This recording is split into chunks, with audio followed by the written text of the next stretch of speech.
dado este tiempo corto pero muy rico en poder afirmar nuestra amistad y saber que en Monterrey hay una iglesia que está edificando en la verdad presente. Y qué bueno, porque hay muchas personas que a veces se comunican con nosotros y nos preguntan, una vez son expuestos a esta verdad, ¿y dónde me pudiera congregar? ¿A dónde voy? Porque después que el velo es quitado, es muy difícil uno regresar donde se puede haber encontrado antes.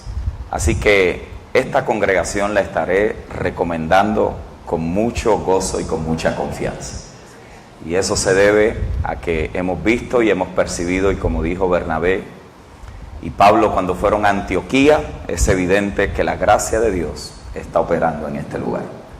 Y eso en este tiempo es mucho decir, donde la gente hoy vive un evangelio más bien superficial, a flor de piel. Cualquier cosa que la gente diga le dicen amén, y ustedes aquí son personas que saben cuando la palabra de reino, de gracia y de nuevo pacto está siendo impartida, y no se dejan llevar por cualquier cosa. Mis felicitaciones, porque en este tiempo son pocos los que se atreven a decirle solo amén a lo que Dios ha dicho y no a las tonterías que están diciendo los hombres. Así que yo estoy feliz y gozoso de estar aquí con ustedes y haber compartido, conocerles a todos los que he tenido la oportunidad de compartir. Y bueno, si la invitación se extiende, de antemano le podemos decir que ya la hemos aceptado. Amén. Vamos a ver. Bien, vamos a entrar en materia de trabajo, a tratar de cerrar toda esta temática que se ha venido trabajando, pero hoy particularmente quiero invitarles a la carta a los Hebreos, Hebreos capítulo 12, verso 18 al 24, y voy a estar leyendo de la Nueva Traducción Viviente, y he titulado el mensaje de esta mañana, Hemos llegado. Diga conmigo, hemos llegado. Noten cómo esa porción escritural se va desarrollando de una manera magistral para ayudarnos a entender elementos históricos que habían sucedido a través de todo el Antiguo Testamento, pero que encuentran y aterrizan de una manera impresionante solamente en estos versos que vamos a estar leyendo. Verso 18 en adelante dice: ustedes no se han acercado a una montaña que se puede tocar, a un lugar que arde en llamas, un lugar de oscuridad y tinieblas, rodeado por un torbellino, como les sucedió a los israelitas cuando llegaron al monte Sinaí. Ellos oyeron un imponente toque de trompeta y una voz tan terrible que le suplicaron a Dios que dejara de hablar. Retrocedieron tambaleándose bajo el mandato de Dios. Si tan solo un animal toca la montaña, deberá morir apedreado. Incluso Moisés se asustó tanto que de lo que vio que dijo: estoy temblando de miedo. En cambio, ustedes han llegado al monte Sión, a la ciudad del Dios viviente, a la Jerusalén celestial y a incontables miles de ángeles que se han reunido llenos de gozo.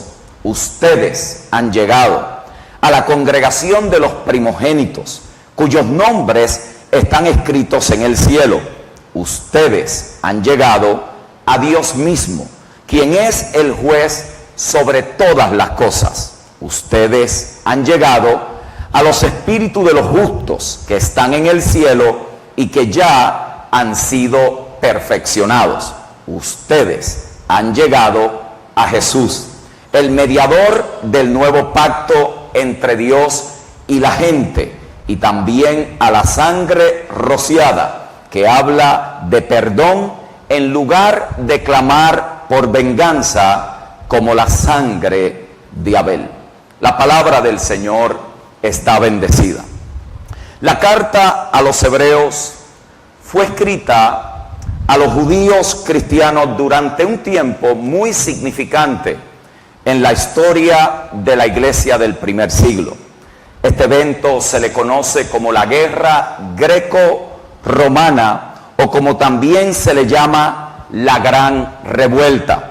Durante esta guerra, que fue durante los años 66 al 73, las legiones romanas comandadas por Tito hicieron un avance y asediaron y destruyeron a Jerusalén.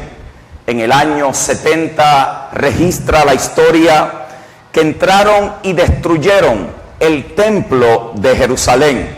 Allí demolieron las fortalezas judías, especialmente Masada, alrededor del año 73.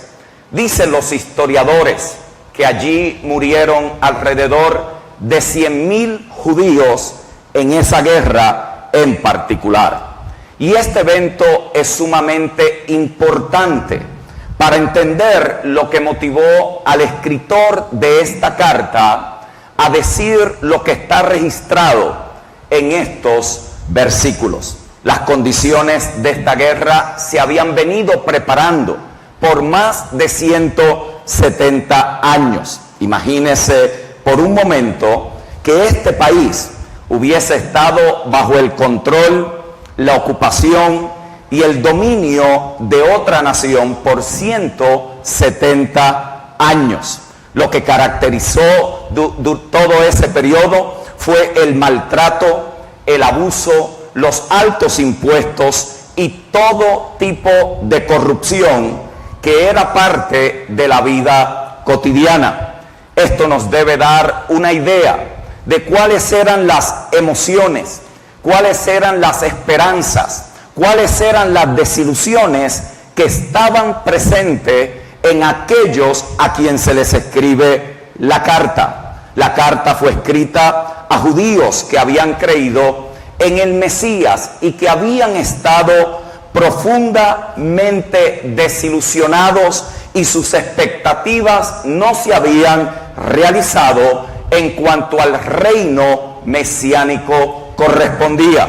¿Cómo se sentiría usted si después de haber estado esperando algo, el cual usted creyó por muchos años, usted puso allí toda su esperanza, usted apostó que aquello que usted declaró con su boca se estaría realizando? Yo no sé cómo usted hubiera reaccionado, pero yo creo que sé cómo yo hubiera reaccionado. Me parece que me hubiera desilusionado, me hubiera sentido desanimado por causa de la espera y no realizarse aquello que yo estaba esperando. Después de todo, la fe no es inmunidad contra las experiencias que vivimos los humanos. La fe no es para el futuro, la fe simplemente es. La palabra lo describe en el capítulo 11 como la convicción de lo que no se ve. Es la substancia de las cosas que se esperan. Por lo tanto, la fe no es un asunto del futuro. Con el futuro tiene que ver la esperanza. La fe es un asunto del presente. La fe es un asunto del hoy. La fe no es otra cosa que creer lo que otro ha dicho. Y hoy quizás yo me pueda encontrar en un estado donde mi fe está sólida, donde mi esperanza apenas no ha sido trastocada, donde todas las cosas parecen estar funcionando en el orden correcto. Pero si eso que yo estuve esperando, eso a lo cual yo puse mi fe, de repente empieza a tardarse, de repente comienzan a pasar las semanas, comienzan a pasar los días, comienzan a pasar los meses y los años, es muy probable que aquello que en un momento yo abracé con todas mis fuerzas, que creí con todo mi corazón, me trastoque y mi fe se pueda debilitar. De hecho, esa es la razón por la cual los apóstoles escribieron a las iglesias del primer siglo. Muchos de ellos por causa de la persecución, muchos de ellos por causa de la espera, muchos de ellos por causa de las enseñanzas deficientes que se habían introducido en la iglesia. Su fe se estaba debilitando. Pablo escribe particularmente para que la fe de muchos no desmayase, para que lo que ellos habían estado esperando no lo perdieran de enfoque, que se mantuvieran creyendo, que se mantuvieran esperando, que mantuvieran expectativas en sus más altos niveles, que no se desilusionaran al punto que naufragaran en la fe. Es allí donde esta carta precisamente tiene su importancia, porque esta gente había estado esperando. No sé si a usted le ha pasado, pero uno puede tener una desilusión y se recupera de ella fácil. Puede tener dos y aunque sea un poco más difícil, eventualmente también la superará. Pero cuando es desilusión tras desilusión, desesperanza tras desesperanza, cuando usted creía que se iba a poner mejor, de repente se le puso peor. Cuando usted creía que las cosas iban a cambiar, de repente están en un estado que parece ser que nunca tendrán solución. Así era que estaban estos destinarios de la carta. Habían estado esperando tanto, habían estado en altas expectativas, pero nada se había materializado. Ellos habían oído que este Mesías, al quien ellos le habían creído, vendría otra vez y su reino sería consumado. Así que imagínese por un momento, ¿cómo es que uno se sentiría si lo que usted estaba esperando de repente no está sucediendo? En el caso de ellos, el reino regresaría en su plena consumación, el Mesías volvería otra vez y ellos pudieran decir, valió la pena la espera y en lo que habíamos creído. Pero no fue así. Los romanos seguían en el poder. Israel no había sido exaltada sobre sus opresores y tampoco parecía que las cosas iban a mejorar. Esa es una excelente fórmula para el desánimo. Yo me imagino que ellos tienen que haber pensado, este asunto de Jesús no nos trabajó muy bien. Así que, ¿por qué no regresamos a lo que nosotros conocemos? ¿Por qué no nos volvemos otra vez al judaísmo? Nos olvidamos de este asunto de que Jesús es el Mesías, es el heredero del trono de David y que nos dijeron que también eres el Señor de los cielos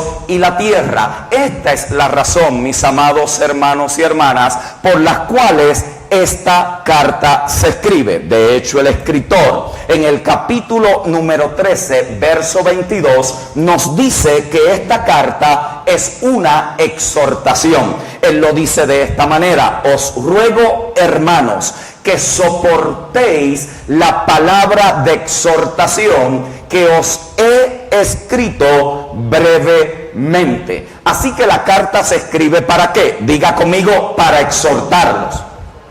Pero también se le escribe la carta para explicarle por qué no podían volver atrás. Y la razón por la cual ellos no podían volver atrás era porque de donde ellos habían salido, en el pacto que ellos habían estado, había caducado, ya no existía. Dios le había dado conclusión y no había nada a lo cual ellos pudieran regresar. Así que el escritor le informa que el pacto había caducado y que no había forma posible de volver a ser aceptado por Dios basado en sacrificios, basado en ceremonias, basado en un sistema religioso, incluyendo a Moisés o a cualquier otro. Así que el autor ahora quiere que ellos sepan cómo es que Dios se relaciona con la humanidad. Ahora Dios se relaciona solamente en base a su Hijo, el cual ha constituido en heredero de todas las cosas. Lo ha hecho ahora aquel que gestiona las bendiciones que Dios dispensa. Es allí el ejecutor de la herencia. El Hijo ahora ha efectuado un nuevo pacto por medio de su propia sangre y no hay otro. No vuelvan atrás, hebreos, no lo busquen porque tampoco lo van a encontrar. Es la carta, como ninguna otra carta en el Nuevo Testamento, que enfatiza de una manera magistral la superioridad de Cristo sobre cualquier cosa, sobre cualquier sistema, sobre cualquier orden, sobre cualquier profeta, sobre cualquier tradición, sobre cualquier cosa que le haya antecedido. La carta tiene la intención de que nosotros podamos llegar a comprender que lo que tenemos en Cristo es mejor que lo que algún día hubo en Moisés. Esta es la razón por la cual la palabra mejor aparece 13 veces en la carta. En otras palabras, es la carta de las cosas mejores. No está diciendo que lo que hubo antes fue malo. Lo que está diciendo es que lo que tenemos ahora es mejor. Nadie ha dicho que de la experiencia que muchos podemos haber venido fue mala. Lo que estamos diciendo es que lo que tenemos en Cristo es mucho mejor. Nadie ha dicho que las experiencias que usted puede haber experimentado, cualquiera haya sido su trayectoria y jornada en evangelio, fue mala, o que no tuvo efecto en usted, o que usted no disfrutó de aquella experiencia. Nada de eso. Lo único que se está diciendo es que usted y yo tendremos que llegar a la conclusión si nos quedamos con las cosas buenas o abrazamos las cosas mejores. Y yo creo que estoy delante de una congregación que le ha dicho amén a las cosas mejores y que pudo disfrutar las cosas buenas que Dios nos permitió en algún momento. Así que somos gente, diga conmigo, de las cosas mejores. La carta es una carta de contrastes. Es una carta de comparaciones entre lo que un día fue bueno, pero que ahora en Cristo es mucho mejor. En la carta el autor pretende que los creyentes del primer siglo, particularmente estos judíos cristianos, fueran afirmados en la fe. La carta en su contenido tiene una riqueza inagotable. Es imposible, mis amados hermanos, literalmente, en una hora de predicación, agotar todo lo que los versos que usted y yo leímos contienen. Es imposible. Pudiéramos estar literalmente más de un año predicando nada más del capítulo que le dimos lectura. Así que mi intento en esta mañana no es cubrir todo lo que allí está, sino enfocarme en una frase que me parece ser que hoy nos va a afirmar, nos va a establecer y nos va a confirmar en esta gloriosa fe de nuestro Señor Jesucristo. La frase la declara con mucha precisión esos versos y es esta: hemos llegado. Diga conmigo, hemos llegado.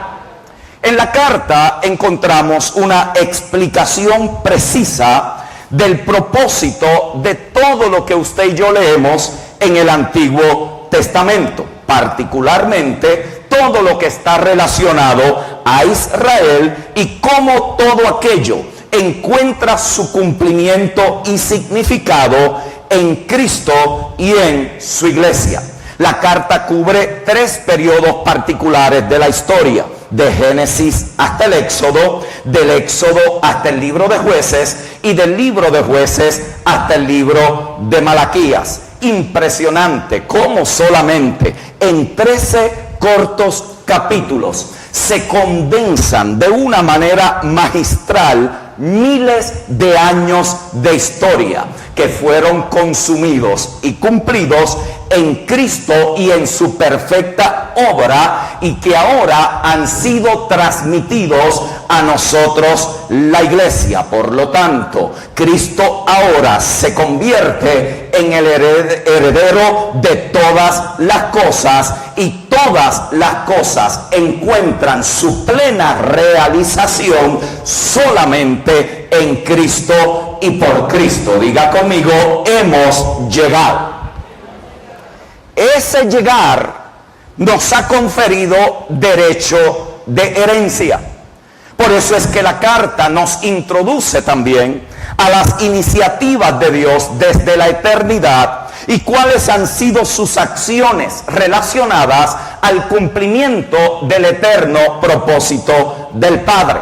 En la carta se nos presenta toda una caravana de viajeros. En la carta se nos habla de Abel, de Enoc, de Abraham, de Noé, de Isaac, de Jacob, de Melquisedec, de José, de Moisés, de Josué, de Gedeón, de Barak, de Samuel, de David. Se nos habla de los sacerdotes, se nos habla de los reyes, se nos habla de los profetas, y todas estas personas eran parte de una caravana de viajeros que cumplieron su parte, su propósito de existencia en el tiempo histórico en el cual ellos vivieron. El documento también considera algunas cosas que sucedieron en la jornada. Se nos habla del tabernáculo, se nos habla de las ordenanzas, se nos habla del sacerdocio, se nos habla de las ofrendas, se nos habla de las fiestas y se nos habla acerca del día de reposo. Todo esto tiene el propósito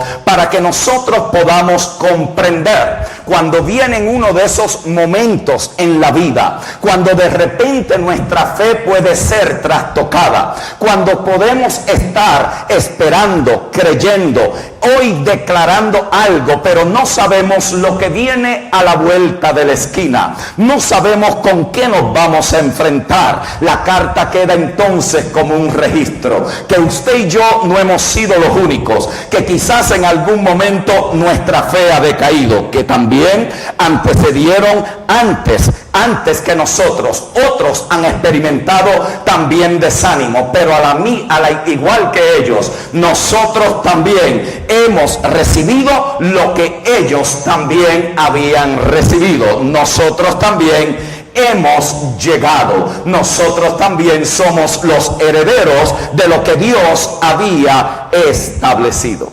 La carta también nos ayuda a entender cómo estos hombres que nos antecedieron estuvieron en la búsqueda de una herencia.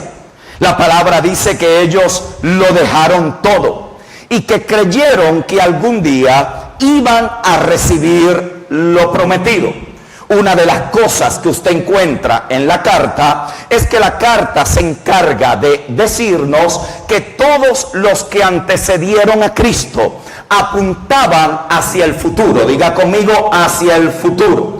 En otras palabras, todos los que antecedieron al Señor eran hombres que buscaban y anhelaban encontrar la herencia. De una manera impactante, a nosotros se nos indica que nosotros hemos recibido lo que un día ellos estaban buscando, que nosotros somos los participantes de lo que ellos en un momento habían creído. Ellos no las recibieron porque Dios tenía algo mejor para nosotros. Por eso en el capítulo 11, verso 39 y 40 dice: y todos estos, hablando de los que nos antecedieron, aunque alcanzaron buen testimonio mediante la fe, no recibieron lo prometido, proveyendo Dios alguna cosa mejor, diga conmigo, para nosotros, para que no fuesen ellos perfeccionados aparte de nosotros. Así que lo que la carta nos quiere comunicar es que lo que ellos habían estado buscando en el futuro, ahora nosotros lo hemos recibido en el presente. Ellos esperaban que algún día algo se le entregara. Nosotros hemos recibido todo lo que Dios había prometido. Diga conmigo, hemos llegado. Todos aquellos hombres anhelaron por la fe. Por eso es que la palabra registra que dejaron casas, conquistaron reinos, cerraron bocas de leones, caminaron sin saber a dónde iba. La herencia de fe que ellos buscaban y de la cual ellos eran parte, ahora está en el presente. Ellos esperaron algún día, nosotros hemos llegado para que entremos y poseamos lo que ya nos pertenece. Eso es importante explicarlo, porque lo que está sucediendo allí tiene una correspondencia con lo que Dios hizo en el Génesis. En este fin de semana yo he estado trabajando particularmente los primeros 2 capítulos del libro de Génesis. Son 2 capítulos que contienen una riqueza impresionante para nosotros comprender cuál es el propósito y la intención original de Dios al crearnos a la imagen del Hijo, y cómo aquella pérdida de imagen por la desobediencia del hombre tiene que ser recreada, tiene que regresar a su estado original, y eso solamente es posible en la persona de Jesucristo. La carta de Hebreos también trabaja con esa temática, porque la carta de Hebreos corresponde precisamente a los primeros 2 capítulos del libro de Génesis. ¿Cómo comienza Génesis? En el principio Dios. ¿Cómo comienza la carta a los hebreos? Dios, habiendo hablado muchas veces y de muchas maneras en otro tiempo, ahora nos ha hablado por su Hijo. Este fin de semana ya hemos aprendido que hay 2 Génesis, que hay 2 principios, uno que marca el tiempo y otro que muestra la intención y el propósito. Génesis 1:1 es la intención manifestada en el tiempo, pero Juan 1:1 es el propósito original de todas las cosas. Por lo tanto, en esta carta a los hebreos se nos va a introducir a esa intención original. Luego vemos que en el Génesis Dios se revela como el gran creador, el gran diseñador, y cómo a través de sus actos creativos Él perfeccionó su obra, al punto que dice: y vio Dios que todo lo que había hecho era bueno en gran manera. Que vemos también en Hebreos. La carta comienza diciéndonos que Dios nos había hablado por nuestros padres y profetas, pero ahora nos ha hablado con su Hijo. Y luego procede la carta, desde el capítulo 2 en adelante, a mostrarnos cómo Dios perfeccionó su obra. El punto principal es que Dios terminó su creación, y una vez terminada, entonces puso allí, en medio de aquella creación, un jardín. El jardín nunca fue parte de la creación original. El jardín vino después. Después que todo estaba terminado, Dios puso allí un jardín, y en el jardín puso un árbol. Así que Dios, después de haberlo acabado todo, puso el jardín allí, y luego al jardín le puso el hombre. Por favor, note que la palabra no dice que Dios creó al hombre en el jardín, sino que lo puso allí. Génesis capítulo 2, verso 15. Tomó pues Jehová Dios al hombre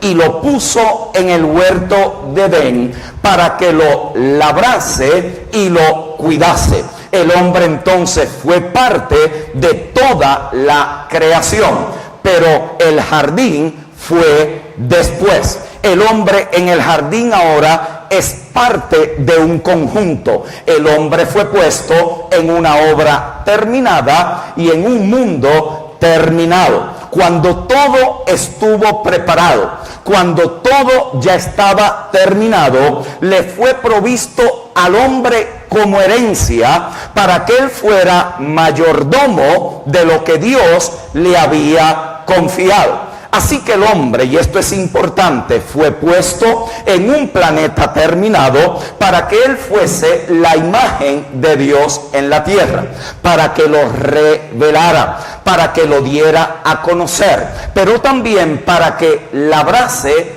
y cultivase aquello que Dios le había confiado. Dios también le dijo a aquel hombre que se fructificase, que se multiplicara, que llenara la tierra y ejerciera señorío sobre ella. Ahora el hombre había sido puesto en algo que ya Dios había terminado. En otras palabras, el hombre fue heredero de lo que Dios había hecho, no porque tenía derecho, sino por pura gracia. Dios preparó todo el ambiente, preparó todo lo que se iba a necesitar, preparó todo lo que se requeriría para que el hombre pudiera cumplir con su propósito de existencia. En otras palabras, Dios por gracia le dio al hombre todo lo que había creado. Así que todo fue creado y centrado en el que potencialmente gobernaría toda la creación. Y por pura gracia, Dios lo hace heredero de todo lo que él había hecho. Ahora, tome eso por un momento y llévelo y transpórtelo a la carta a los hebreos. Y vamos a encontrar lo siguiente: lo que era material, temporal y palpable en el Génesis, ahora está en la carta a los hebreos, pero de una manera espiritual, de lo visible a lo invisible, de lo temporal a lo eterno, de lo que se ve a lo que no se ve, de lo que perece a lo que no perece. Y no hay un mensaje, mis amados hermanos, más conmovedor que aquel que corresponde a una forma y manera espiritual en relación a las actividades de Dios. Considere que todo lo que Dios requería para que el hombre tuviese un destino glorioso, Dios mismo se lo proveyó. Él mismo lo preparó para él. Él mismo se lo entregó. Es como decir, no solamente quiero que hagas esto, sino que te voy a proveer todo lo que vas a necesitar para que lo puedas realizar. Tú no te la tendrás que inventar. Tú no te las tendrás que manejar solo. Yo me encargaré también. Lo único que quiero es que por medio del ejercicio y la gestión de cultivo y de labrado, tú puedas potencializar lo que te estoy entregando. Te lo voy a dar en materia cruda. Te lo voy a dar para que lo desarrolles. Te lo voy a dar para que crezcas, madures. Te lo voy a entregar para que tú puedas gestionar allí. Te he dado autoridad sobre todo lo que yo creé para ti, para que puedas realizar la razón de tu existencia. Mi amada hermana, mi amado hermano, ¿no es acaso eso lo que Dios ha hecho con nosotros en Cristo? La obra de Cristo no está incompleta. La obra de Cristo no se quedó a mitad. Es una obra perfecta, es una obra terminada. Y aquel bendito día, cuando tú y yo por la fe creímos a lo que Dios había hecho, en ese bendito día nacimos de nuevo y fuimos puestos en la herencia. Diga conmigo, hemos llegado. Fuimos puestos en algo que ya Dios había hecho, que ya Dios había terminado, que ya Dios había completado, y usted y yo allí tenemos todo lo que jamás se pueda requerir para cumplir el propósito de Dios en la tierra. Y cuando Dios ve lo que en el Hijo se logró, también dice, es extremadamente bueno. Dios mismo, de su voluntad, independientemente de lo que el hombre hizo, y cuando todas las cosas estuvieron terminadas, Él se las entregó al hombre como su herencia. Y este es el mensaje de la carta a los hebreos, que en Cristo Dios también ha consumado todo lo que requiere, toda la nueva creación, y nosotros no tuvimos parte, como Adán no tuvo parte. A nosotros no se nos pidió opinión, como Adán no se le pidió opinión. Adán no pudo añadirle ni quitarle a lo que ya Dios había hecho, como usted y yo tampoco podemos quitarle o añadirle a lo que Dios ha hecho también en Cristo por nosotros. Por lo tanto, usted y yo podemos decir hoy con confianza, hemos llegado. Dígalo conmigo, hemos llegado. No hay nada que podamos añadir a lo que ya Dios ha hecho. Todo lo que se requería para el destino glorioso del hombre, un destino que fue determinado antes de que el hombre mismo fuese creado, fue constituido por Dios en Cristo para que el hombre apareciera en el escenario. Así que Dios mismo preparó esta herencia para el hombre, una herencia gloriosa, perfecta, que contenía maravillosas posibilidades. Es una herencia de luz, es una herencia de vida, es una herencia de reposo, es una herencia de paz, es una herencia de poder, es una herencia de victoria. Todo estaba implícito en lo que Dios había hecho en la creación, y todo también está completo en lo que ya Dios ha hecho en Cristo. En otras palabras, usted no lucha para ganar una batalla, usted lucha desde una victoria adquirida. Usted no está allí esforzándose a ver si produce algo que le agrade a Dios. Usted es agradable a Dios porque usted es un heredero de lo que su hijo ha hecho. Usted no está allí a ver si impresiona a Dios con lo que usted puede hacer. Usted vive agradecido de Dios por lo que ya Él ha hecho por nosotros en Cristo. Dígale al que está a su lado, hemos llegado.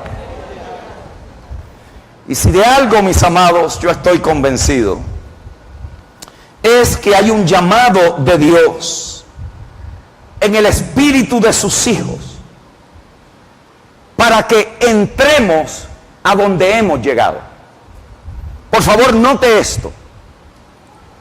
No es solo que hemos llegado, es que hemos llegado para que entremos. Es que hemos llegado para poder pasar, cruzar, no para estar solamente con el entendimiento de que llegamos, sino de que participemos de aquello a lo cual hemos llegado. Porque de lo contrario, ¿qué sentido tendría? ¿Qué propósito tendría? Que usted y yo sepamos que hemos llegado y no sepamos para qué.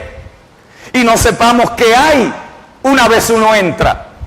Y no tengamos idea cómo se experimenta. Porque eso fue precisamente el problema de Israel. Ellos no entraron al reposo. Y yo me temo que muchos de nosotros sabemos que hemos llegado, pero no entramos al reposo del Señor. Sabemos que hemos llegado a la victoria, pero no vivimos como victoriosos. Sabemos que hemos llegado a la plenitud, pero hemos vivido como si nos faltara algo. Sabemos que estamos completos en Cristo, pero siempre estamos buscando a ver qué es lo que está mal. Sabemos que hemos sido perfeccionados en Él, pero siempre estamos mirando alguna falta que todavía podemos identificar. No es suficiente con saber que llegamos, es que tenemos que saber llegar, es que hemos llegado, pero también tenemos que poder entrar. Diga conmigo, hemos llegado para que entremos. No nos podemos quedar en la periferia, porque de lo contrario no vamos a poder disfrutar de la herencia a la cual Dios nos ha hecho partícipe. Tenemos que entrar a su paz, tenemos que entrar a su reposo, tenemos que entrar a su seguridad, tenemos que entrar a su poder, tenemos que entrar a su victoria, tenemos que entrar a su vida, tenemos que entrar a su luz, tenemos que entrar a su libertad y también tenemos que saber entrar a su gloria, de que Dios en Cristo ya ha hecho todo esto y ahora nos lo ofrece como nuestra herencia para que nos apropiemos por la fe y podamos entrar. Y usted dice, bueno, ¿y cómo se hace eso? Para eso usted tendrá que enfrentar algunas dificultades. En otras palabras, usted no sabe que ha entrado si no ha vencido lo que está combatiendo. Usted no sabe lo que es victoria si no se encuentra en algunas batallas. Usted no sabe lo que es paz hasta que haya estado en ansiedad. Usted no sabe lo que es luz hasta que no haya estado un rato en alguna tiniebla. ¿Alguien aquí sabe de lo que estoy hablando? En otras palabras, la prueba que tú has venido experimentando, que experimentaste o que experimentará, no era para matarte, era para promoverte y pudieras entrar a lo que por herencia ya te pertenece. No era que el diablo te estaba persiguiendo porque tú eras tan importante, es porque Dios te estaba disciplinando para promoverte a un nuevo nivel de entendimiento y participación. En otras palabras, lo que vas a vivir, lo que has estado viviendo y lo que vivirás no es para destruirte, es para entrenarte como un buen mayordomo de todo lo que por herencia Dios nos ha entregado en Cristo. Allí entonces es que hay que entrar, porque de lo contrario se queda en una recitación, se queda en un dicho más. No nos ha sucedido, hermanos, que nosotros sabemos que lo que Dios ha dicho es, pero en muchas ocasiones a la hora de la verdad no sabemos cómo vivirlo. Y es allí donde la vida del Espíritu juega un rol. Es allí donde el Espíritu vivifica eso que un momento tú te apropiaste por la fe. Porque estemos claros, hermanos, aquí es fácil decirle amén a lo que Dios ha dicho. Aquí es fácil estar de acuerdo con Dios.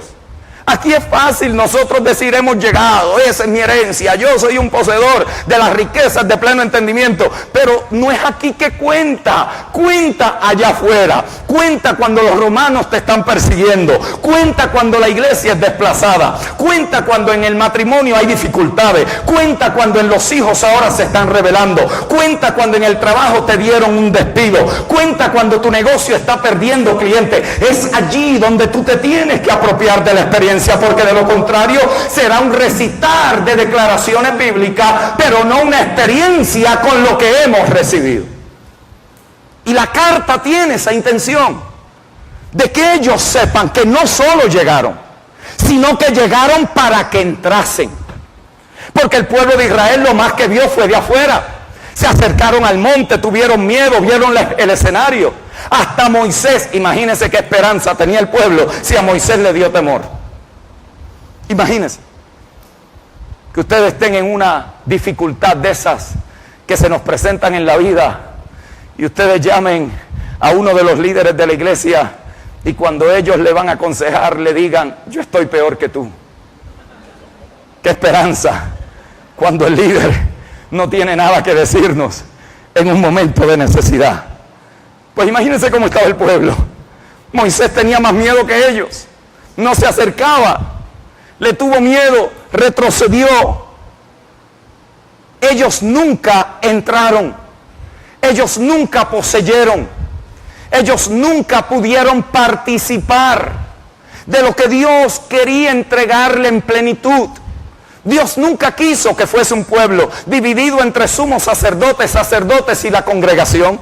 Dios nunca quiso que el reino, que ellos al cual iban a ser introducidos como reales sacerdocios, fuera de tierra, fuera en la tierra, fuera solo una nación. Todo aquello era para todas las naciones y ellos eran los representantes de Dios en la tierra como nación. Para cuando viniese el Mesías, encontrar entonces un canal legal para entrar a su creación. Pero ustedes conocen la historia. Dice que por incredulidad no entraron, no poseyeron. no pudieron participar de todo lo que Dios había preparado. Así que, mis amados hermanos, me parece que la lección para nosotros hoy también es: ¿qué vamos a hacer ya que hemos llegado? ¿Vamos a entrar? ¿Vamos a proceder? ¿Vamos a apropiarnos? Porque si vamos a entrar, usted sabe cuándo entró. Si vamos a apropiarnos, usted sabe cuándo lo tiene. En otras palabras, deja de ser una declaración de fe y se convierte en una experiencia vivida. Se convierte en algo de lo cual usted ha participado. Por eso la gestión en el Génesis requería también que Adán participara, no para completar lo que Dios había hecho, porque Dios se lo entregó completo. Se lo entregó diciendo extremadamente bueno. Así que el ejercicio no era para añadirle a lo que Dios había hecho, sino para potencializar lo que Adán podía llegar a realizar. ¿Y qué vamos a hacer? La pregunta también se le hace a cada generación, a cada congregación: ¿qué vamos a hacer ya que hemos llegado? Porque hemos llegado porque Dios nos trajo hasta aquí. ¿Está de acuerdo conmigo? Yo creo que ninguno aquí pudiera decir: yo llegué porque me la sé toda. Yo llegué porque, fíjese, pastor, un día me dio con ayunar y me metí en un ayuno de 22 días, 21 días, y yo, usted sabe, yo me elevé a un nivel espiritual y Dios no le quedó de otra que ungirme. Yo creo que todos aquí estamos de acuerdo, en paz, de que hemos llegado no por nuestros méritos, no por nuestras capacidades, sino por la pura gracia de Dios hemos llegado. Lo único que usted y yo tuvimos que hacer para participar de eso fue creer lo que Dios había hecho. Pero la pregunta sigue en pie: ¿y qué vamos a hacer? ¿Y cómo vamos a proceder? Y yo quiero proponerle 4 cosas que me parece que las encontramos también allí en el jardín, porque el jardín lo puso Dios. El jardín no fue una idea de Adán, el jardín lo puso Dios. Y en el jardín Dios puso a Adán. El jardín era un laboratorio. El jardín era el principio de las cosas pequeñas en el reino. El jardín se tenía que reproducir en toda la tierra. Lo que pasase en el jardín sería entonces el modelo de reproducción para que toda la tierra fuese llena. Así que Adán sería probado en lo poco para que pudiera gobernar sobre lo mucho. Solamente se puede gobernar en aquello que ya nosotros hemos identificado. Nadie puede gobernar sobre un problema que no acepta. Nadie puede gobernar sobre una situación que se pasa negando. Nadie puede gobernar sobre una situación que no identifica. Por eso muchas personas, mientras estén culpando a otros, mientras estén no aceptando responsabilidades, mientras estén buscando la falta del otro y ellos esquivándose, jamás podrán avanzar en la vida, jamás podrán resolver sus crisis, jamás encontrarán resolución a sus dilemas. ¿Por qué? Porque estamos fallando en la prueba de lo poco, de lo pequeño, para ser confiables en cosas mayores. Usted notará entonces que lo que Dios estaba haciendo allí, en el jardín, donde puso al hombre, era creando un patrón y un modelo para aquellos que fuésemos los herederos de la herencia, para aquellos que pudieran ahora participar de lo que ya Dios nos había entregado. Y permítame someter 4 cosas, y con esto terminaremos esta exposición de hoy.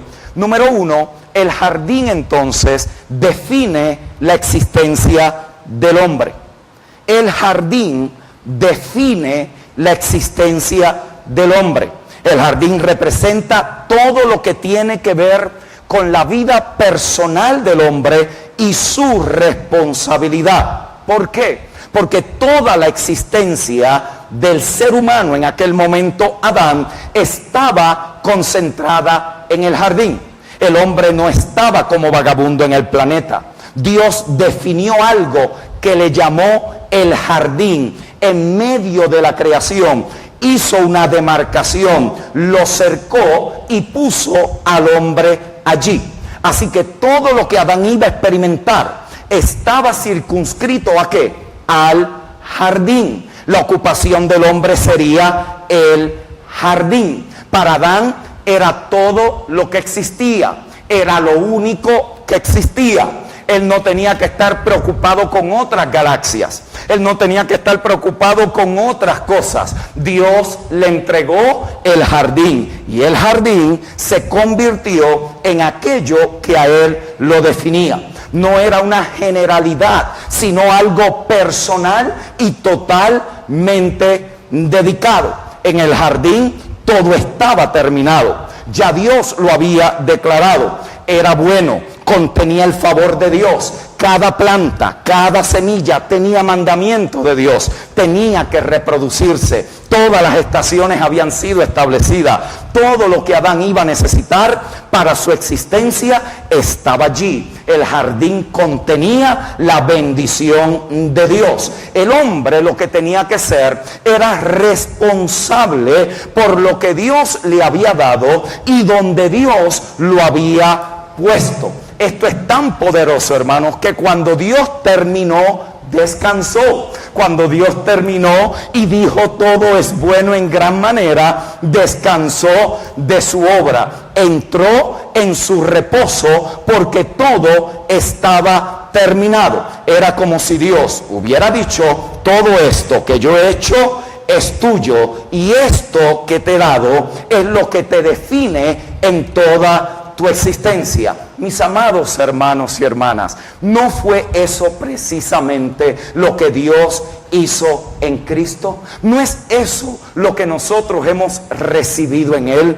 ¿No es Él el que define nuestra existencia? ¿No es Él nuestra máxima ocupación? ¿No es Él el que define todo lo que nosotros somos? ¿No es en Él que usted y yo encontramos nuestra máxima realización? ¿No es en Cristo, mis amados hermanos y hermanas, que nosotros podemos decir que estamos completos? ¿No es en Cristo que podemos decir hemos llegado? ¿No es en Cristo que podemos decir porque en Él somos, en Él vivimos y en Él nos movemos? En otras palabras, Cristo para nosotros es nuestra mayor ocupación.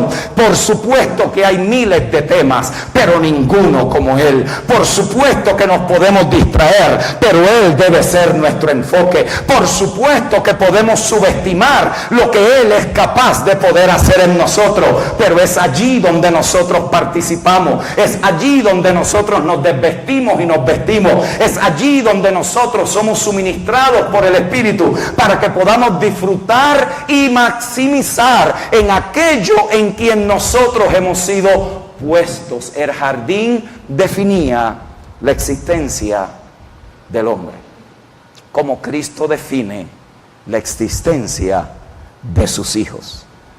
Por eso, cuando Cristo terminó su obra, Dios encontró reposo.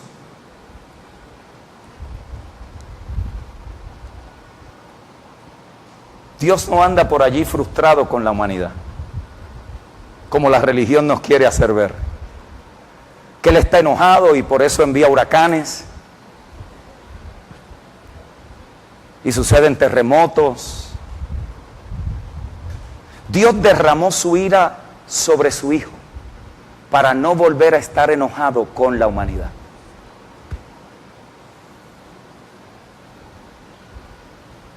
Dios vertió, Él reposó. Ahora los hombres pueden responder o rechazar, pero ya la obra está terminada. Dios encontró su reposo cuando su Hijo terminó la obra. Por eso es que cuando tú y yo hemos llegado, pero no entramos al reposo, tenemos la ecuación incompleta. Y en Cristo usted puede reposar. Él es tu sábado. Él es el día de tu reposo, no es un día a la semana, es una condición en la cual nosotros podemos decir: en Cristo estoy satisfecho y Dios está satisfecho conmigo. Este es mi Hijo amado en quien tengo complacencia. El jardín definía la existencia del hombre. Segundo, el jardín también sería la casa del hombre. Aquel sería el lugar donde el hombre encontraría su realización. Por eso es que la casa representa el lugar de descanso. Y un tema importante en la carta a los Hebreos es precisamente el descanso. Dios descansó de sus obras y Cristo nos invita a descansar de las nuestras. Usted puede llegar aquí en plena certeza, en plena certidumbre, que no hay nada que usted pueda hacer aquí que le cambie la mente a Dios en relación a amarte más, bendecirte más, cuidarte más, darte más favor. Dios todo lo que nos iba a entregar nos lo ha entregado en Cristo. La pregunta no es qué más me quiere Dios dar. La pregunta es si yo estoy descansando en lo que ya Dios nos ha entregado y participo en eso que Él nos ha dado como herencia.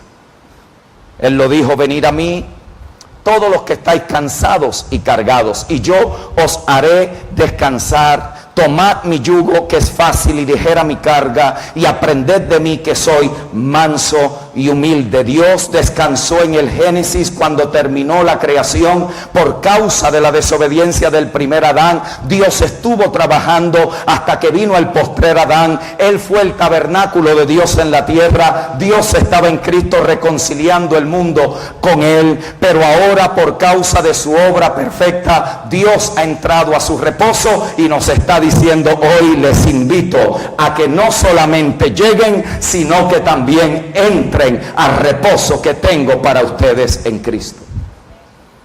La casa también representada en el jardín habla de deleite. Por eso Edén significa el lugar de deleite. Y si Cristo verdaderamente se ha convertido en nuestro reposo, también Él es nuestro deleite.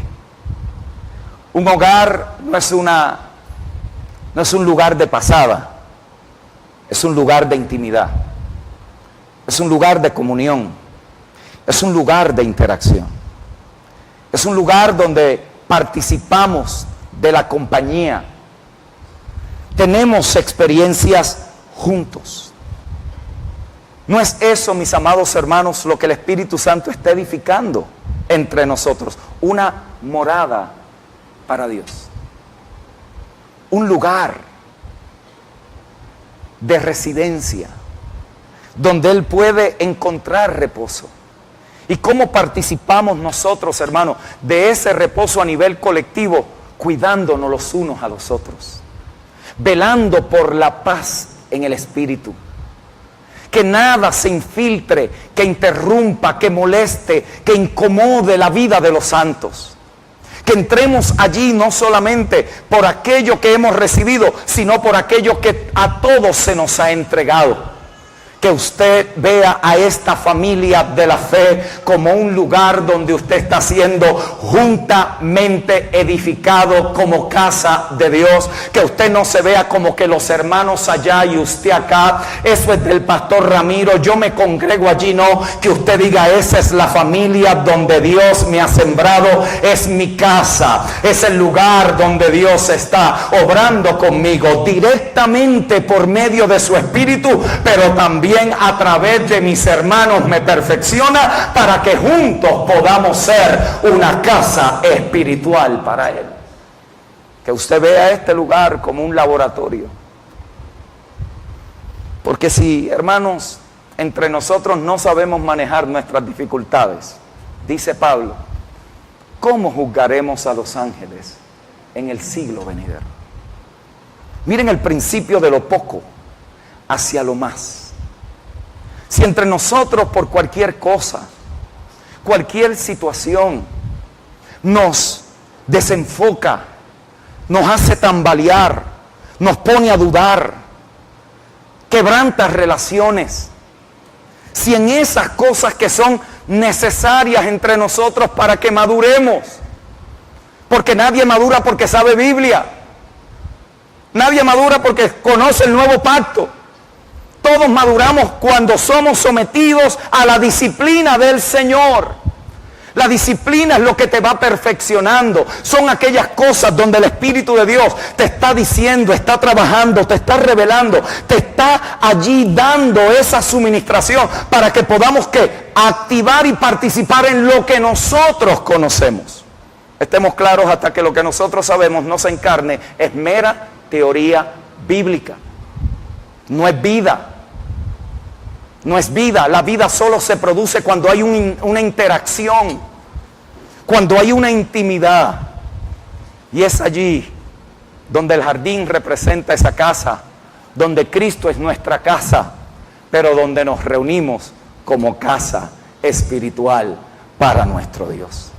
La tercera cosa que vemos allí en el jardín es que el jardín significa también la vocación del hombre. Dios no puso al hombre allí en el jardín para que se fuera de vacaciones.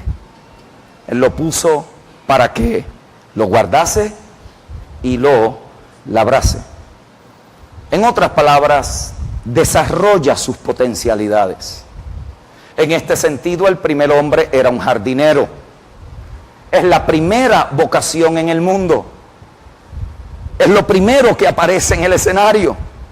El hombre de vocación fue jardinero. El hombre tenía que potencializar el recurso que se encontraba en lo que Dios le había entregado. Por lo tanto, el hombre no solamente desarrollaría la potencialidad que allí se encontraba, sino él desarrollaba el potencial en cual, como Dios lo había creado. Era un intercambio.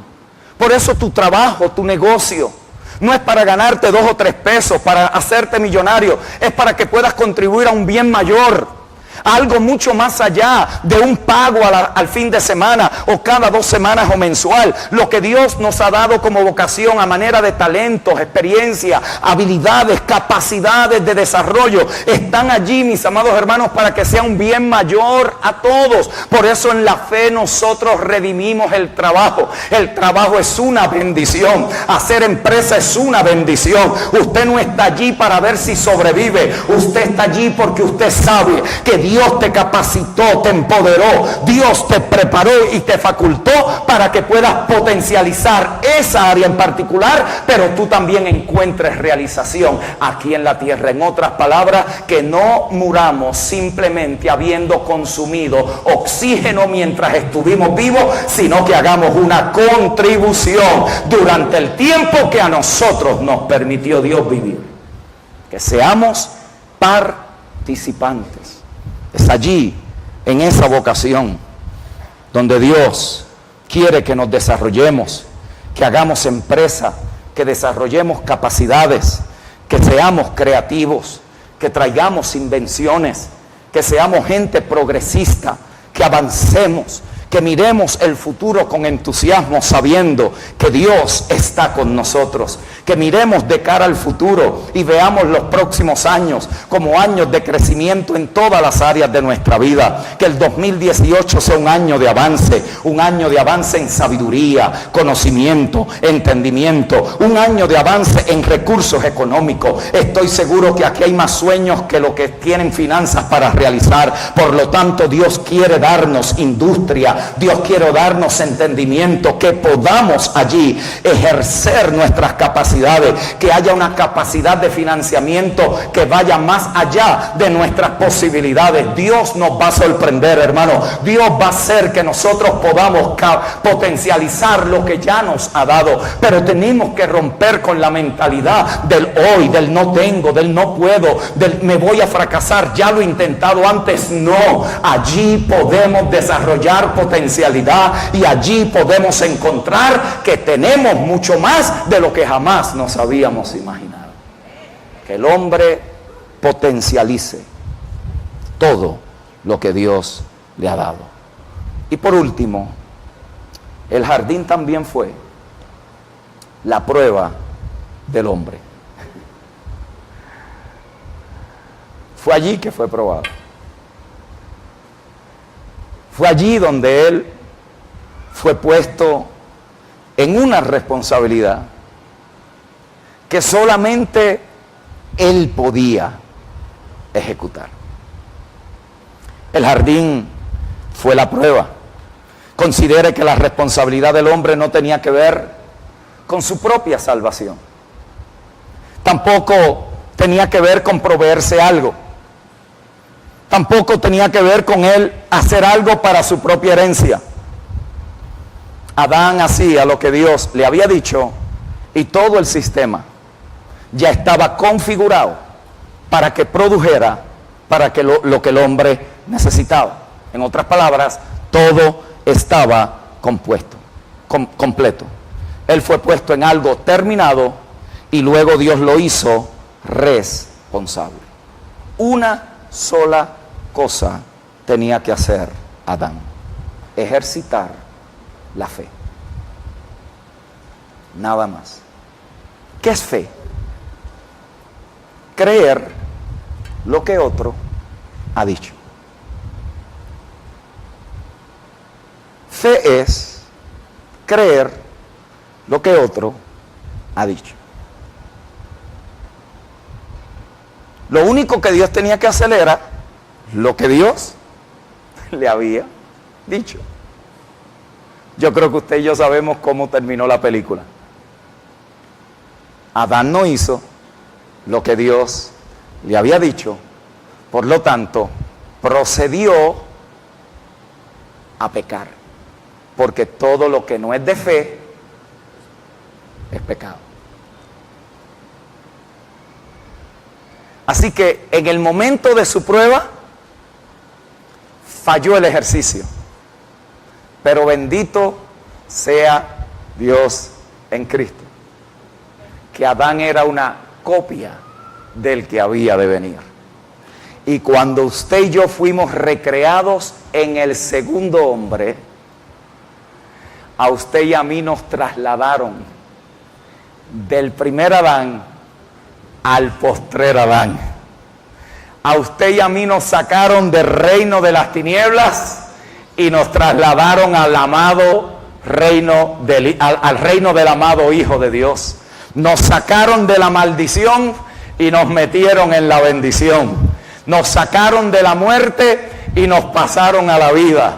Nos sacaron de las tinieblas y nos metieron a la luz. Mis amados hermanos, ahora usted y yo no estamos en Adán, estamos en Cristo. Y lo que Dios nos dice es lo mismo: de la manera que lo habéis conocido, en esa misma manera caminar en Él. Como usted conoció al Señor, por fe. Como usted y yo vivimos en el Señor, por fe. Esto no es un misterio, esto no es para unos privilegiados y otros no, esto es para todos los que han creído. Habrá alguno aquí que dice: yo he creído a lo que Dios ha dicho, y ahora Dios nos está diciendo: vayan y actúen en lo que ya yo le he dicho. Ustedes son más que vencedores. Ni la muerte, ni la vida, ni lo alto, ni lo bajo, ni lo presente, ni lo porvenir, ni ninguna cosa creada podrá separarte del amor de Dios. Cuando venga la ansiedad, párate de frente y dile: yo estoy en el reposo de mi Dios.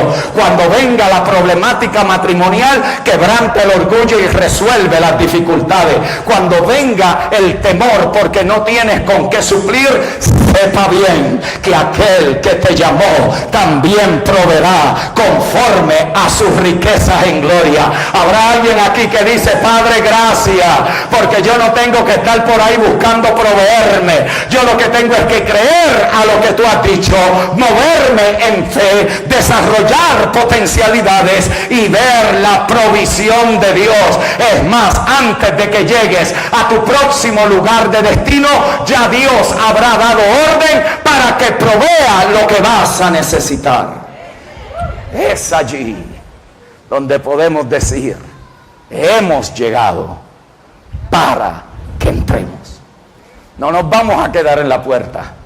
No nos vamos a quedar dándole gracias a Dios por la herencia. No nos vamos a quedar contemplándolo a la distancia como hizo Abraham. Vamos a entrar, vamos a disfrutar la victoria, vamos a disfrutar el gozo, vamos a disfrutar, aleluya, la paz, vamos a disfrutar el reposo, vamos a vivir una vida entusiasmada, porque después de todo lo que pueda necesitar para y pertenece a la vida y a la piedad, ya nos ha sido dado por su divino poder. Habrá alguien aquí que dice: Padre, gracias por todo lo que nos has dado, gracias por todo lo que hemos recibido.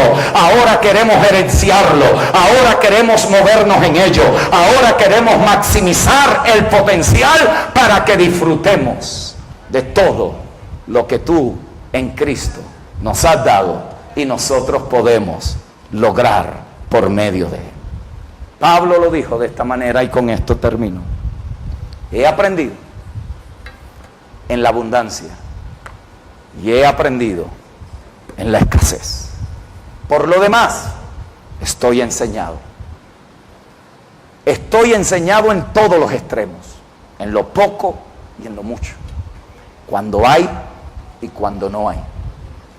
Pero el factor que hizo la diferencia cuando no había y el factor que hace la diferencia cuando hay es el mismo.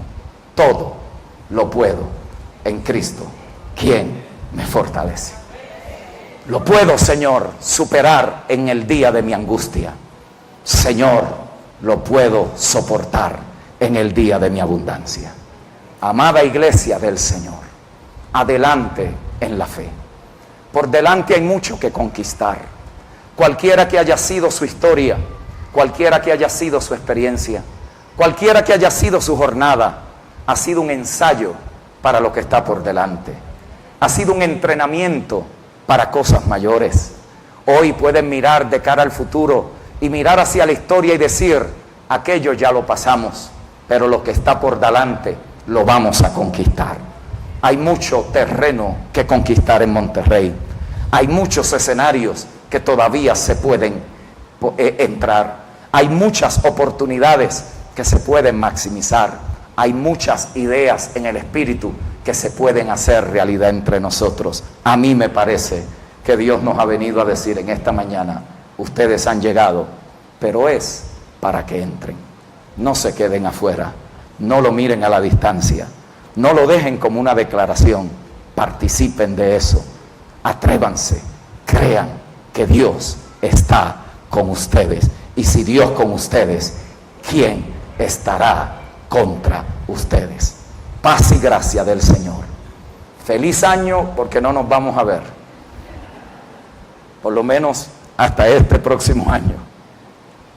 Para mí ha sido un honor estar aquí y saber que lo que está por delante será mucho más glorioso de lo que hasta ahora han podido disfrutar. No es que vienen cosas mejores, es que lo mejor ya llegó y nos vamos a mover en lo que ya hemos recibido. La paz de Dios sea con ustedes.